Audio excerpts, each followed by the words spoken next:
Alors du coup, la partie process, effectivement, c'est des choses qu'on a intégrées à Smart Funnel pour gérer les personnes sur de l'opérationnel. Donc ce que je vais vous partager aujourd'hui, c'est vraiment ça, c'est les différentes choses qu'on a mis en place pour faire en sorte de venir niveler la performance des campagnes qu'on peut venir mettre en place et aussi de trouver un certain confort, voire terrain de jeu pour les personnes qui travaillent avec nous. Là aujourd'hui, en tout cas sur ma chronique, on n'est pas tant sur l'équipe de sales, on est plutôt sur une équipe de marketeurs. Donc des personnes qui mettent des choses en place pour aller chercher de la performance marketing. Donc globalement, c'est des choses qui peuvent être dupliquées aussi sur cette manière de fonctionner. Moi de base, avant même de travailler et de gérer Smart Funnel, j'étais de base en Ops, donc chez Payfit. Et chez Payfit, on a cette logique de venir construire des process pour accompagner les account managers, notamment, donc les personnes justement qui sont sur le terrain, qui sont en relation client. Et pour le coup, pour avoir passé pas mal de temps aussi en relation client, mais je pense que c'est pareil de votre côté, c'est toujours intéressant de comprendre quelles sont, on va dire, les attentes et finalement quelle est la routine constante d'une personne qui évolue avec un client. Parce qu'au bout d'un moment, sinon, on perd un peu le fil et même finalement, on perd aussi un petit peu de rigueur. Donc, à Smart Funnel, ça a été un énorme topic. C'est des choses qu'on est venu mettre en place chez nos clients et c'est ce qui nous a permis aussi de gérer aujourd'hui 80 clients en constante lorsqu'on a 3 AM en parallèle. Donc, justement, comme ça, vous avez un peu une répartition de nombre de personnes en interne vs la masse justement qui est gérée. Et clairement, c'est les process qui nous ont permis d'aller niveler et de maîtriser cette gestion de portefeuille. Donc voilà un petit peu ce que je voulais vous présenter aujourd'hui. Ça s'adresse aussi beaucoup à des personnes qui pilotent des agences aujourd'hui, indépendamment de venir en interne intégrer des marketeurs. Donc j'espère que ça va vous plaire et que ça va vous être utile en réalité. Juste avant qu'on Let's go débriefe, sur... j'aurais été Vas-y. chaud de savoir, Antoine et Hugo, vous, par rapport à votre structure, parce que vous êtes aussi assez bien structuré sur top management et après ce qui descend en dessous. D'ailleurs, j'étais en échange avec Claude la semaine dernière, ultra smart, enfin, même sa façon de penser, en tout cas, une relation client, et franchement, j'ai trouvé ça assez inspirant. Comment vous vous organisez aujourd'hui entre vos équipes de vente, votre management et l'étape dessus? Enfin, à quoi ressemble un peu la structure managériale chez vous? Ouais, si tu veux, je vais prendre la parole. Donc, nous, à quoi ressemble la structure chez Striker? Tu as le board, tu as les managers opérationnels, et après, tu as l'équipe de sales et de setters. Ok. Donc, Ok. c'est Strat qui, puis, en tout cas, qui travaille sur toute l'organisation Striker. Sur la partie pure opérationnelle, tu as bien sûr notre directeur commercial qui est Joanne, qui pilote aussi l'ensemble des HOS. D'accord. De côté, tu as Colin qui pilote l'ensemble directement de ces setters qui vont être mis sur l'ensemble des missions, bien entendu. Et Joanne, en fait, il a une double mission, tant le pilotage de la direction commerciale que la bonne délivrabilité de nos prestations Striker auprès de nos clients. Et c'est pour ça que c'est un poste très particulier et névralgique chez Striker sur la partie pure delivery, hein, ce poste de directeur commercial. Et c'est là-dessus sur lequel, enfin, c'est cette personne surtout qu'on s'appuie. Et après, tu as toute l'organisation, COO, RRH, bien sûr, et CMO, qui compose l'entièreté du board Striker. Et on a compris très rapidement avec Hugo que plus rapidement on allait se structurer, plus rapidement en tout cas on va pouvoir aussi aider un maximum de clients. Et surtout sur un système agence comme nous le sommes avec Striker, la matière brute, l'or que nous avons entre les mains, c'est les humains concrètement qui constituent bien sûr Striker. Et on est très fiers en tout cas des personnes qu'on a pu onboarder et qu'on onboard jour après jour. Là, l'objectif, c'est d'être plus de 200 à la fin de l'été et on y sera aisément. Ok. En vrai, ça va faire un bon point parce que tout à l'heure, justement, Hugo, tu vas nous parler de comment piloter une structure commerciale avec la data. Et comme ça, bah, des personnes qui nous écoutent, entre ce que tu vas expliquer là, Dylan, sur la partie process et derrière la data, je pense que ça va permettre d'avoir une complémentarité. Mais let's go, Dylan. Très chaud de savoir un peu comment tu Ouais, processes tout ça. ok, carrément, ouais.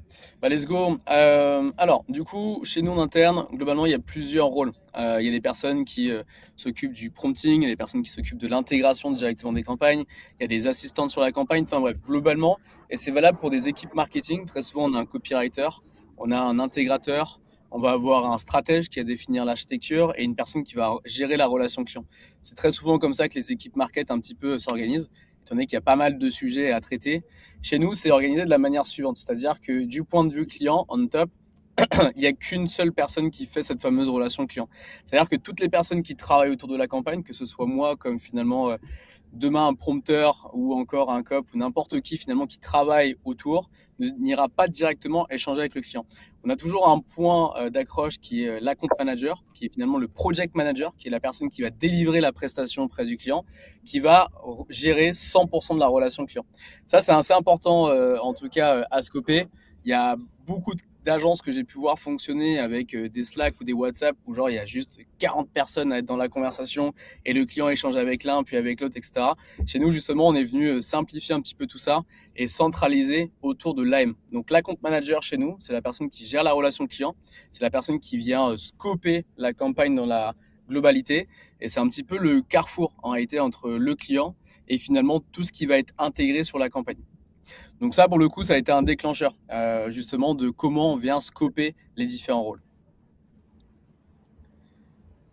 Suite à ça, aujourd'hui chez nous, là, on est plutôt sur, OK, un account manager en tant que tel, quel est un petit peu son quotidien? En tout cas, concrètement, comment il doit venir faire évoluer un client et une campagne.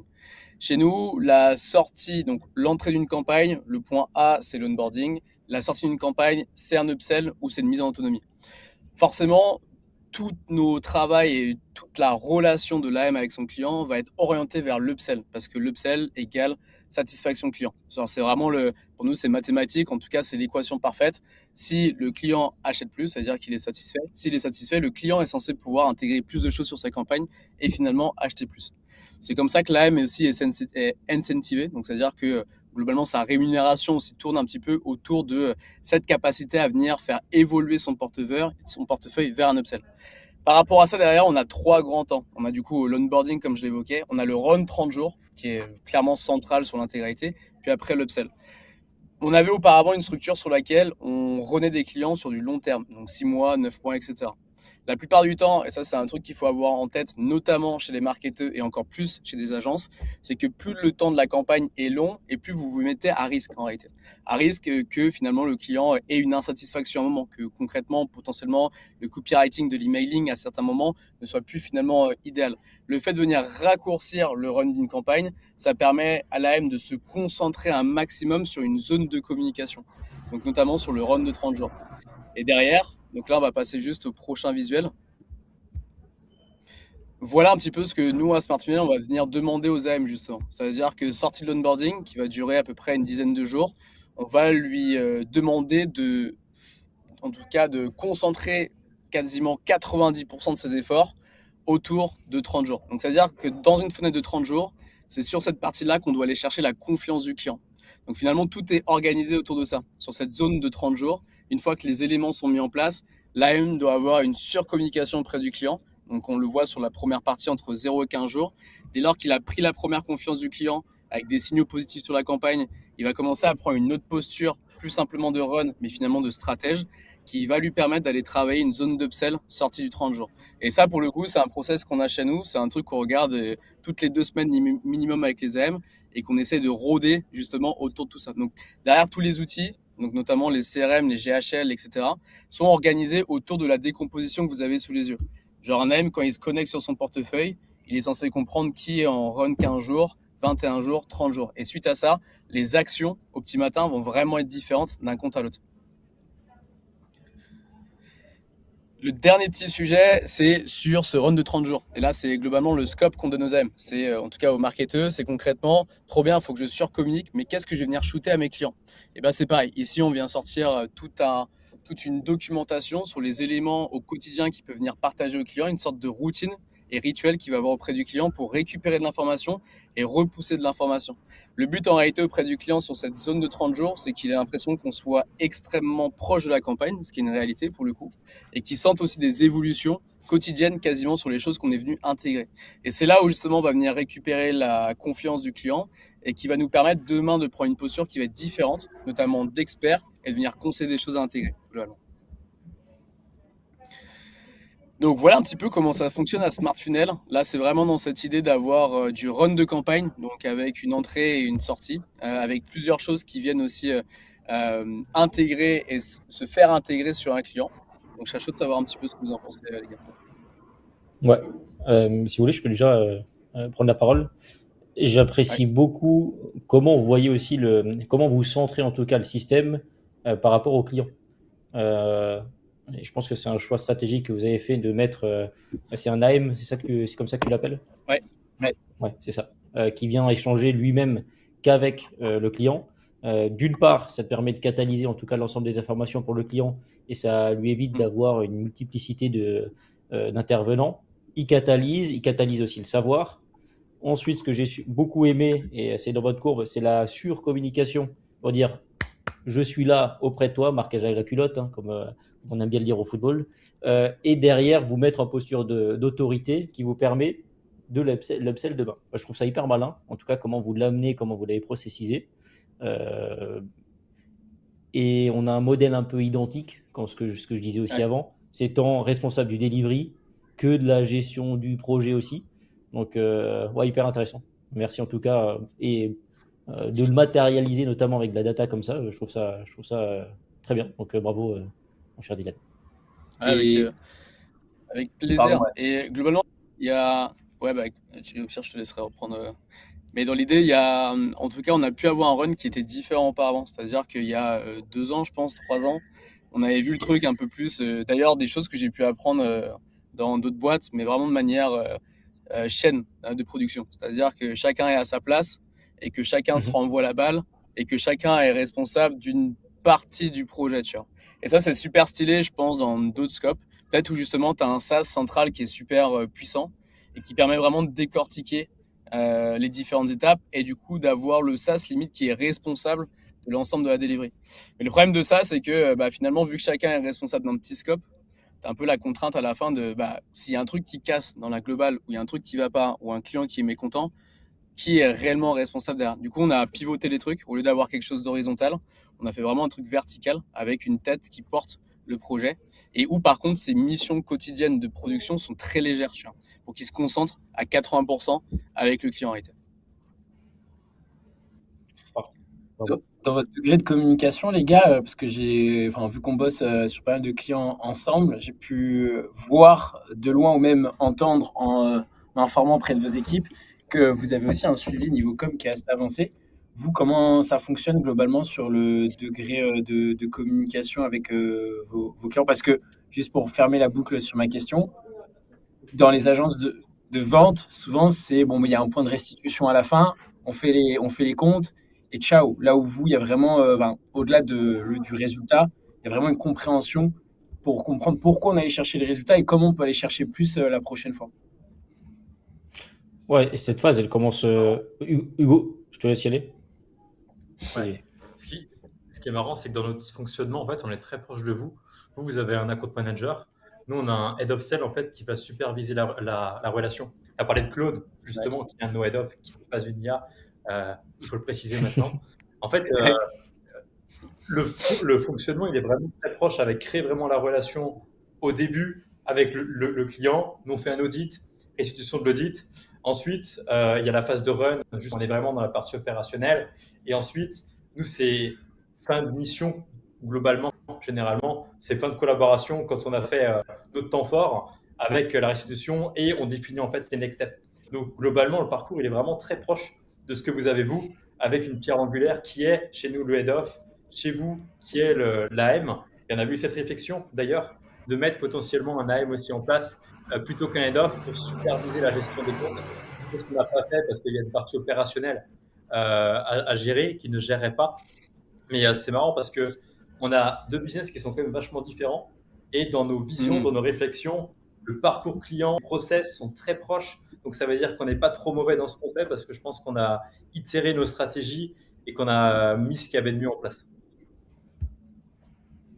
Là, il y a une Ouais, Ouais, question puis clairement. peut-être, Dylan, où tu pourras rebondir dessus, c'est 52-63, Snoopsy 52-63 qui dit à partir de quand pensez-vous qu'il faut embaucher des AM?